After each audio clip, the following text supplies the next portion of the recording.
Hey, you. I hope your day's going well.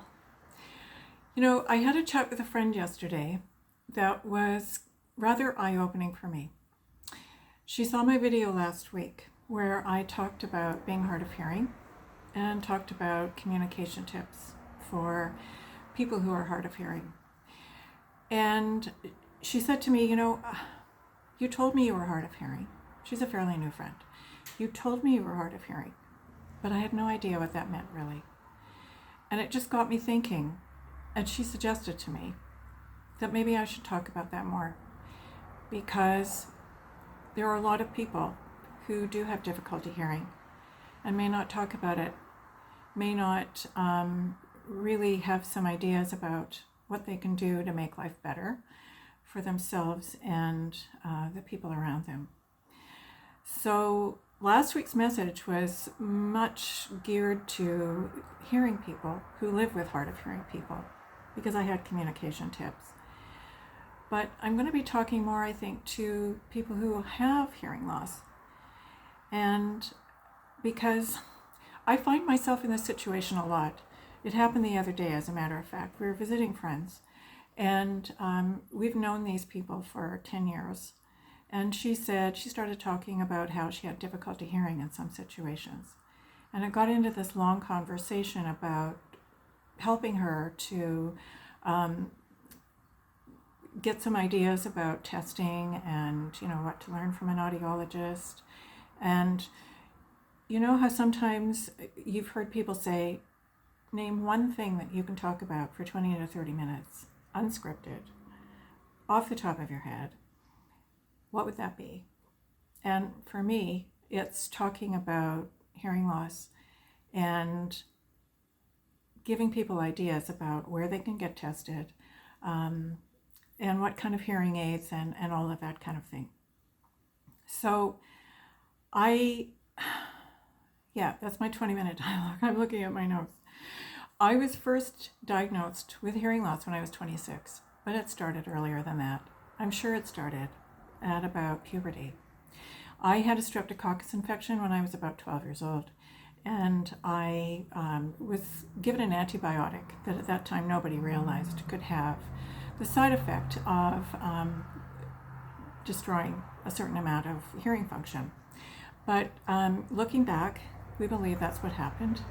And we had to kind of put two and two together because I was not able to go back in my mid-20s and get a straight answer from my family doctor, my childhood doctor. But when I was in high school, I went from being, top of the class in grade school to being a C and D student in grade 12 and feeling stupid. And I felt stupid for a lot of years because I missed punchlines. Everybody else was laughing and I was saying, can you repeat that? And after 2 or 3 times getting stuck on the same words, that's not funny anymore. So you learn to kind of step back. And for an awful long time, I did kind of sit in the back seat. And it wasn't until about the mid-90s when I got my first digital aids that I started being more outgoing. And I remember thinking, wow, I can walk into a store and have a conversation with a sales clerk or a cashier. And I'm not reluctant to do that because I'm not as worried that I'm going to get stuck on the conversation. And so that was kind of a turning point for me. For a long time, I didn't want to ask people to repeat or ask people for exactly what I needed because I didn't want to draw attention to myself.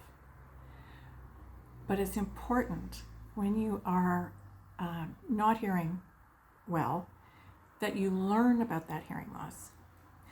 First of all, when you suspect that you are not hearing properly, or people start telling you, that's usually how it starts.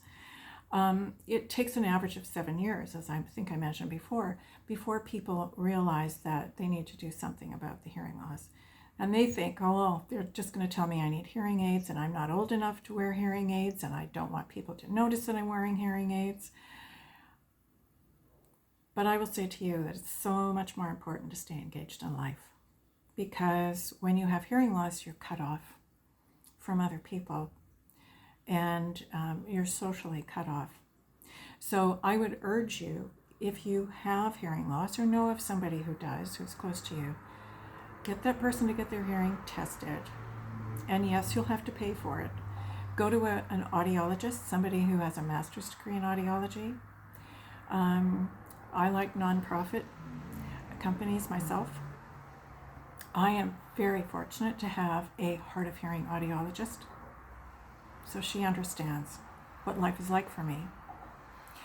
Pay for that hearing test. It should cost probably $85 to $100, but it is well worth it. And make sure that you ask the audiologist to show you the audiogram and to explain to you what you can hear well and what you cannot hear well. Also, to connect you with hard of hearing advocacy groups like the Canadian Hard of Hearing Association. There are branches all over the country. And the people that you meet there will become your bosom buddies, because they've all gone through the same thing or are starting to go through the same thing. And they will help to guide you with all your questions about what are the best hearing aids and, who should I go to. I mean, make sure that you establish a good relationship with your audiologist. Most of them are wonderful people. And if it's not quite a good match for you, you might need to go somewhere else. But make sure that you have a good relationship with them. I mentioned that I felt stupid for a long time. I have gradually over the years come to the point where I am more comfortable about explaining to people what I need. And I'm very fortunate to be married to a man who knew me as hard of hearing when we met, and who has always been very conscious about trying to accommodate me and trying to meet me halfway, because that's really what it requires. It helps that I am able to tell him what I need. It helps that I'm able to say, I'll wait until you finish running the water before I listen to what you're saying to me, or try to hear what you're saying to me. And that reminds him. He still needs reminders, but he needs less reminders than most. So we really have to teach the people that we live with to adjust their communication style so that we're not annoying each other all the time.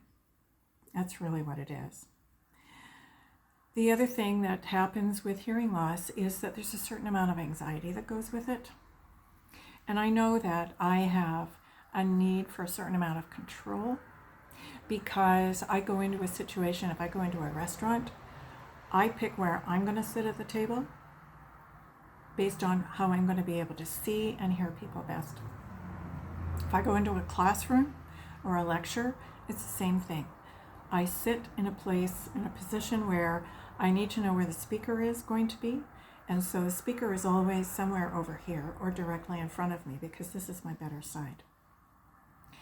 So if you have the audiologist explain to you where you're missing hearing and what sounds you hear best, that will help you understand what speech sounds you hear best as well. And please be kind to each other. When you live with someone with hearing loss, whether you're the hearing person or the non-hearing person, it sometimes can be very frustrating. And so if you realize that you both have a part to play, and if the hearing person really tries to understand what the hard of hearing person is going through, instead of just being annoyed with them that they're not wearing their hearing aids, or annoyed with them that they're not paying attention, the hard of hearing person, when they start wearing hearing aids, there's a lot of really amazing technology, but it takes time to get used to it. And hearing aids are not something that you can wear all day right from the beginning. Sort of like contacts. You have to work up to it gradually.